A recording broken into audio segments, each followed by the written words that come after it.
Have you noticed any changes over your long career? Like, do you see any? Because what you're saying right now and what you all are saying is the same thing that I've heard for 40 years. Do you notice any changes? I noticed a lot with the younger generation. When I came in, orders were barked and you just executed them no matter what. These days, the younger generation is asking why. And it's the leaders to really think about, should we be doing this and should we be doing this today versus letting people go home at normal hours and be with their families. So things have changed. But in this achievement through merit, is it the same as when you started? I believe it's changed. Yeah. I believe today it's more focused on merit and what you can bring to the table. It is about merit. It's fundamentally about merit, is what I'm hearing from you. That's correct. Yeah. When you were being recruited, what do you think the recruiter was looking for? The way that I carried myself, it was like kind of during COVID, so it was like a Zoom interview. And I think he was just like looking for like who I was as a person, and like, do I know who I am as a person? Am I someone who actually can like contribute or can put something forward and not just like spitting out like the honor code that I just memorized right before the interview, Got you. So are you authentic? Yeah. Yeah, because achievement through merit, it's going to necessitate you being authentic. You can't just memorize stuff and then and make that happen. So you felt that. They were looking for you being like really worthy of it. Yeah.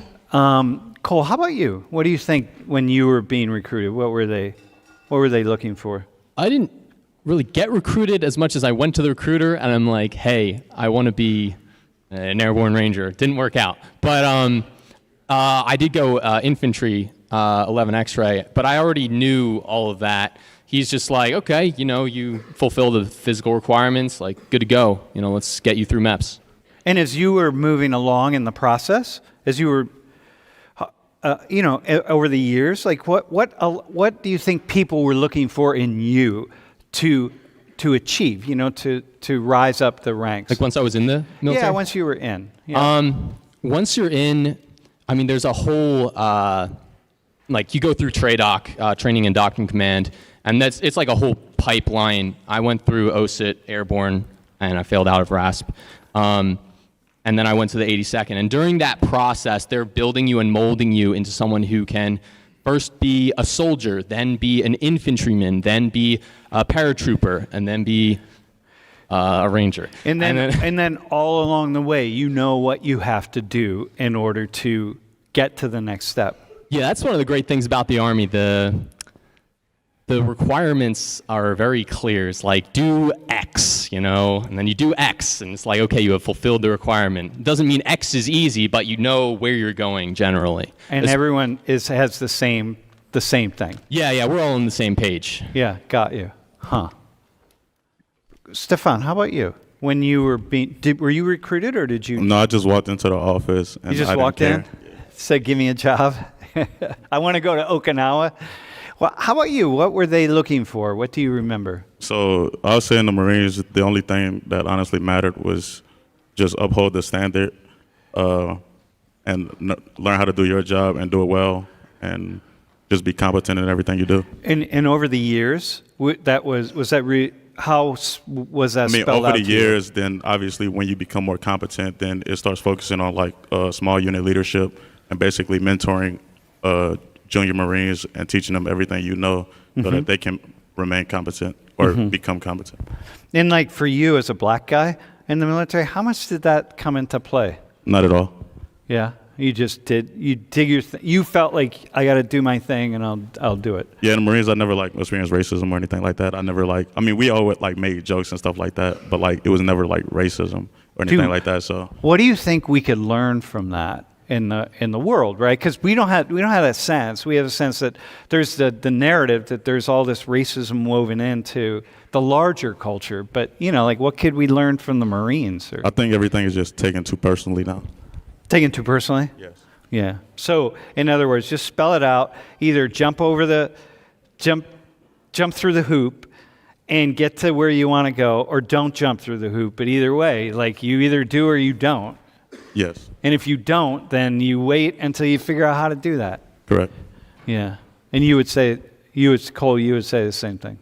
Yeah, no one really cared if you were black, Mexican, white. It's all competence based. If you are good at your job, you will be accepted into the group because you help the group. It's like, if I can benefit off of your presence in this group and you help us achieve the win condition, you're in. Like, you're one of the boys.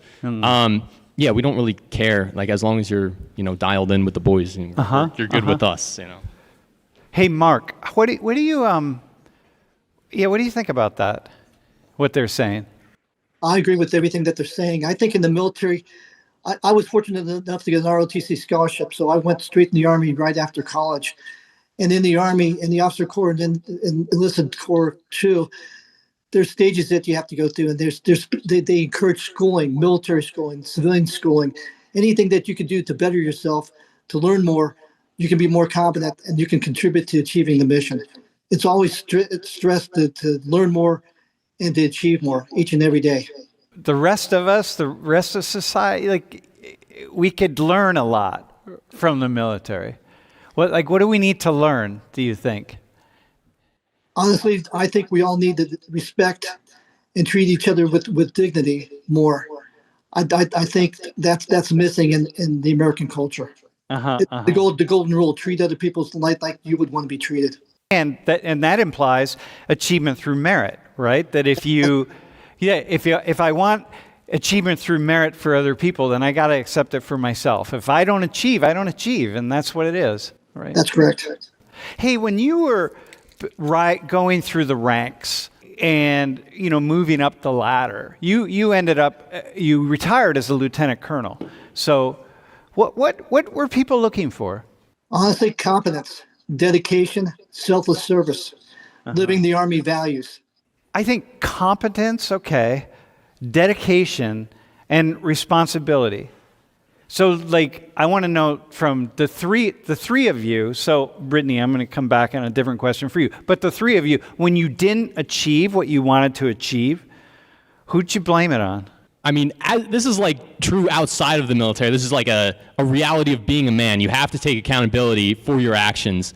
And if you're like in the military and you don't take accountability for your own outcomes and your own actions, people are going to identify that, and it's not going to be good for you. Yeah, this is like what Brittany was saying, right? When the recruiter was talking to you, they're like trying to see what kind of human being you are, right? Don't just spout the words. I need to know fundamentally, are you going to take accountability for your actions, right? Right, because if you don't do that, this is a problem. The system can't function. Yeah. Yeah, there's also like, if you try to blame your own shortcomings and things that like are your fault on other people, like everyone's gonna hate you, like obviously. Yeah. Yeah, and there's also an element of the leader is responsible for the actions of his subordinates, even if he didn't directly do them. So there's like a culture of responsibility in the Army and the military at large that is maybe a bit more absent outside of the military. Mm-hmm. Mark, you were shaking your head at that, like. No, I agree with everything he says. That's what I mean. You were shaking. You were agreeing with him. Yeah. Exactly. And as the commander, you're responsible for everything that your unit does or fails to do, and that's a tremendous responsibility. Because what I said earlier in my introduction, it's not just like you're the supervisor at an Amazon facility. When you were deployed, you're responsible for the lives of 900 people. Man, this is not like you're responsible for whether they get the packages out on time. So it's like it's serious when you say like, yeah, I got to make sure that everyone's learns how to take responsibility for themselves. Mark, it's 900 people, like the lives of all 900 are at stake. So if they don't pull that off, they don't pull it off. I tell you what, one of my greatest achievements besides my family was the day that we all came back, and 903 people came back. 903 people left and 903 people came back. And that didn't happen with all the units. And I'm very fortunate, and I'm very grateful that we didn't lose anybody in combat. Do you have anything to a story or something that could illuminate how you use or how the military uses particular standards to assess candidates? And then I'm going to come to you all. Do you have anything that help illuminate that? Well, when you go before a promotion board, there's several things that they look at. They take a look at what's called your officer record brief. It's basically one page that says what type of military and civilian schooling you have, what type of jobs that you've had, personal information about yourself.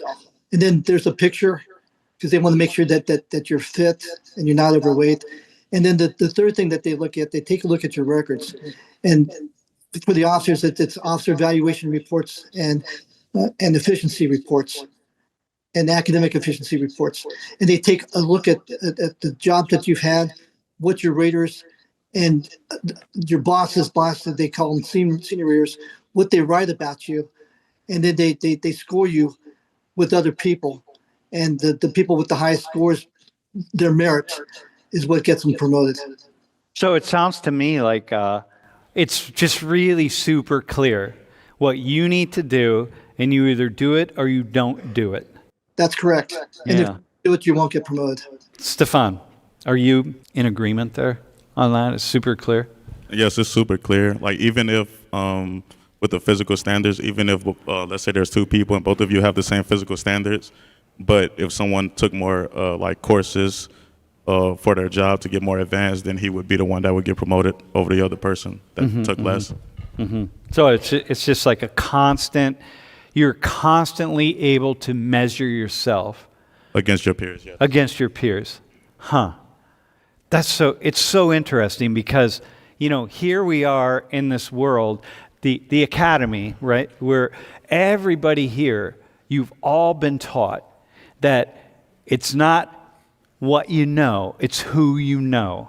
So it's you can't measure against your peers because you don't know. Like all three of you are graduating at some point. You're going to graduate with a Penn State degree, but you have no idea which one of the people sitting here, which you imagine that you're competing against, but you have no idea who has the uncle, who's the high-ranking corporate officer at Goldman Sachs or wherever it is. It doesn't really matter. You have no idea. Like it's not an even playing field at all, because some of these people have some really cool connections, and so you'll never compete with them.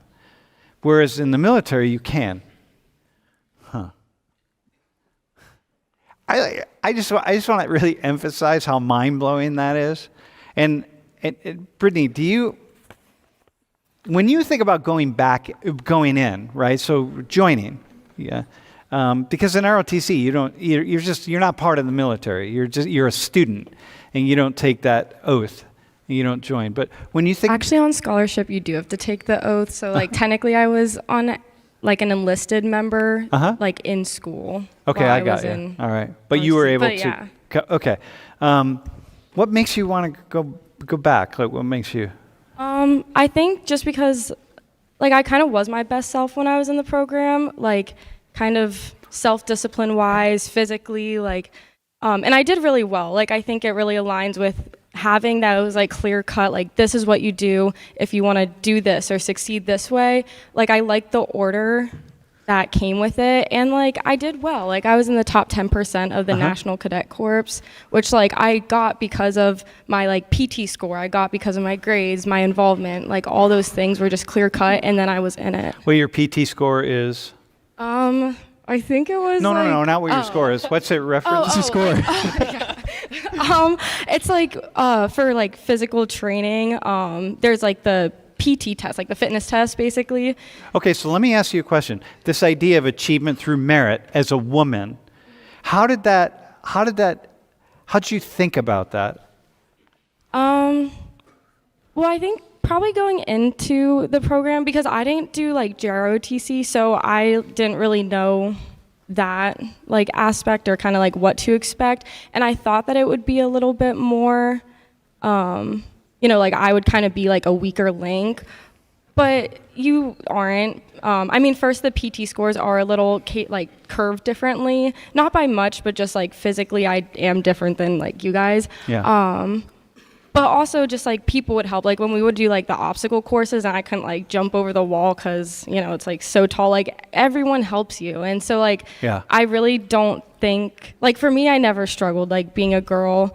And I think also I was lucky because they kind of alleviated some standards as well in terms of your uniform and stuff to kind of aid with the fact that, you know, they don't have to do their hair because they buzz it, so why should I be spending hours on mine? Where like, so things like that got like alleviated. Okay, so the one thing I want to say though is that, and Mark, I don't know what you would say about this, but I'm thinking that the military has changed tremendously over the past 25 years with new technologies being introduced.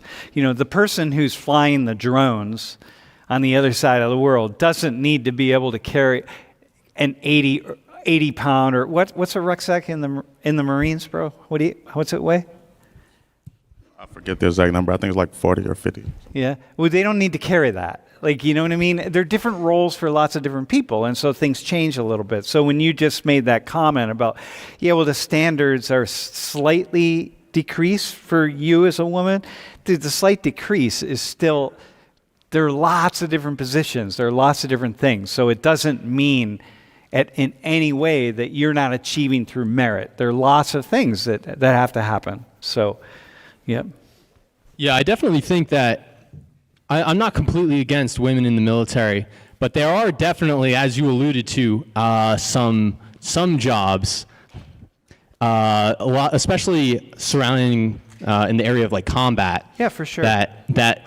Yeah, my unit was not integrated. Not only are women like physically weaker and less able to. On average. On average, yes. But even once they're in, it's not just the physical limitations that women have. It's even like the social dynamics like that goes on in the Army. My unit was not integrated, but I had to hear about other units about like the higher ups. You know, they had sex with one of their privates, and it's like that should not be in the infantry. Basically, the enabling of that dynamic is quite bad. But you do know it always has been, right? Like, because men have always been having sex with other men. Yeah, but we shouldn't pretend that that it's to the same extent. No, I got you. But really, like, if it can be mitigated. Yeah, no, I got you, man. But I just want to point that out. Like, that's look, fair. But here's the other thing that I want to say though is that, like a buddy of mine who was also like Mark, not a commander, Mark, but he was, very involved in Iraq, and he was going out on night raids, and I remember he showed me a photo, the most badass person in his group of 6 people going on these night raids was a woman who was about your size, looked just like you and about your size, man, and he's like, that person right there was, everyone knew that she was the badass and she was going to get it done. And not only that, but when they went into people's houses, she often could talk with women in the house and the guys couldn't talk. She could even go into the house sometimes. And so she got a lot of things done. So the point being, I hear you, there is that, but we really want to understand that level.